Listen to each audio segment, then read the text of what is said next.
was chief of the non-immigrant visa section. I had discovered what I thought was visa fraud, and it wasn't until I was out of the Foreign Service who ran into Joe Trento, the journalist, plus a couple of other people. One worked for the government, one worked for a local university. They told me that what I was questioning was not visa fraud, but a program to recruit terrorists for the Afghan war. And when I protested this to people in Jeddah, to the consulate, to the embassy, and to the Bureau of Consular Affairs in Washington, I was met with total indifference, despite the fact that the punishment for visa fraud is something like 10 years in jail and a fine of $250,000. 15 of the hijackers were in the United States on visas obtained from a program in Saudi Arabia. Only 3 of them were interviewed by a consular official. The Visas Express program started in June 2001 and allowed visas to be given automatically without interviews or background checks. The program was initiated only in Saudi Arabia, which is a nation known to have a large population of animosity towards the United States, which is sympathetic to the nation's own native, Osama bin Laden. This visa program was only introduced in Saudi Arabia, while no other such privilege was or has ever been extended to any of the allies or Western European friends of the United States. Michael Springman blew the whistle and stated that State Department officials were issuing visas to terrorists, which he knew were terrorists, but he was being gagged. The 19 hijackers were able to get into the United States despite information on their travel documents that should have raised some big red flags. Could it happen again? Here's NBC Justice Department correspondent Pete Williams. It's a myth, the report says, that all the 19 hijackers entered the U.S. legally. Some clearly did, like hijacker leader Mohammed Atta, whose actual visa is shown publicly for the first time. But 3 of the hijackers on board the plane that crashed into the Pentagon had on their visa applications what the report calls indicators of Islamic extremism linked to al-Qaeda. The 3 were Khalid al-Midar, Salem al-Hazmi, whose state-issued ID cards are shown here, and al-Hazmi's brother Nawaf. Of the actual hijacker passports, only this burned fragment of Ziad Jarrah's is shown, recovered from the wreckage of Flight 93 that crashed in Pennsylvania. But the report says when 2 other hijackers applied for their visas, their documents contained another warning sign: phony travel stamps intended to cover up their travel to Afghanistan to attend terror training camps. Even though there'd been the bombings in 95, 96, 98, and 2000, all involving Saudis, no one asked for a national intelligence estimate if Saudi Arabia is a new terrorist state.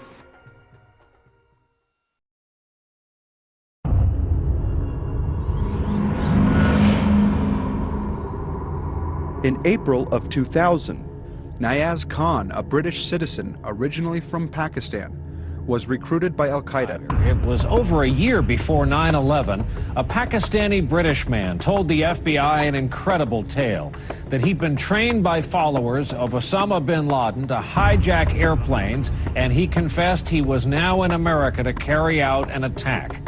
After gambling away money sent to him for flight training, and afraid al-Qaeda would come after him for betrayal, he turned himself in to the FBI.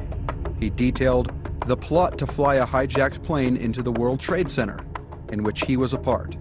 This was April of 2000.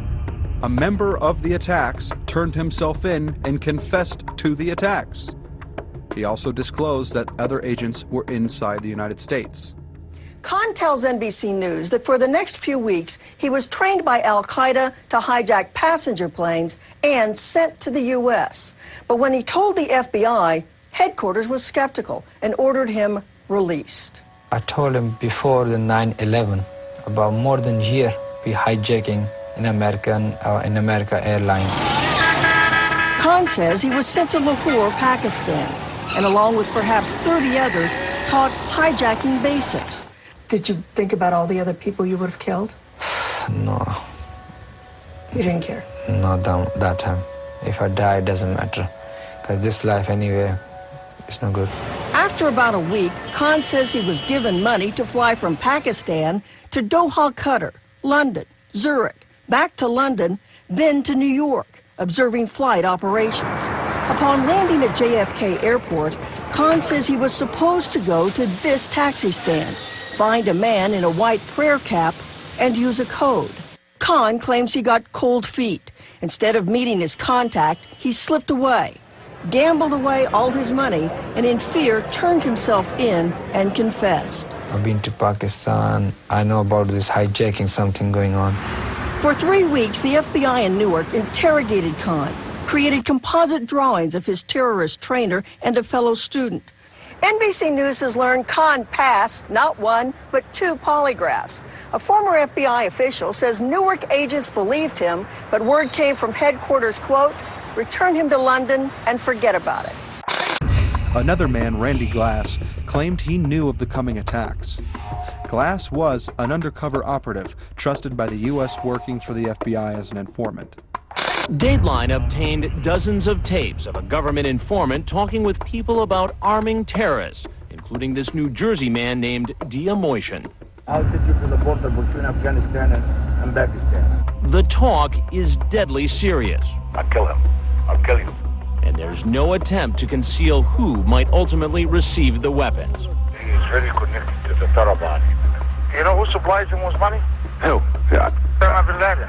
The conversations were recorded by Randy Glass, a con man in trouble with the law who offered to go undercover and pose as a weapons dealer.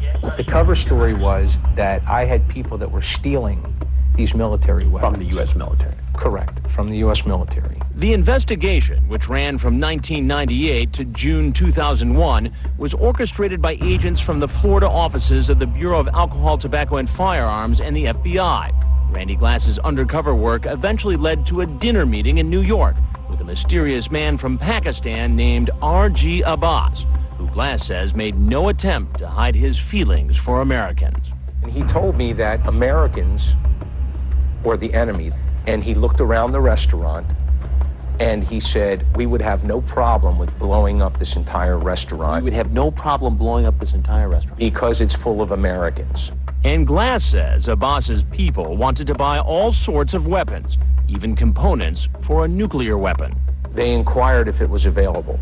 And you said? Yes. And they responded? They were interested. Today, in a phone conversation with Dateline, Abbas denied trying to buy weapons. But Dick Stoltz, one of the federal agents who worked on the case, said the people he was dealing with meant business. You had to realize that the people being talked about as customers for these weapons were the most wanted terrorists in the world. That's correct. Bin Laden. Correct. Did you think they were serious? Oh, absolutely. Glass recorded his meetings, and on July 22, 1999, he wiretapped a meeting at the Tribeca Grill with an arms buyer, Raja Ghulam Abbas. During the course of the conversation, I asked him exactly what his intentions were. After dinner, as we walked outside, he pointed in the direction of the World Trade Center and said, "Those towers are coming down." Randy Glass became so concerned about what he was learning during his work as an informant that he wrote a letter to Senator Bob Graham. Francis X. Taylor told Randy Glass, "We know all about planes being flown into the World Trade Center." Randy Glass hadn't mentioned planes. He had mentioned a threat that he knew about from these Pakistani spies who were trying to buy arms on the international market. So Randy Glass really starts freaking out. He starts faxing Senator Bob Graham and other people this information. And you can see this in my book.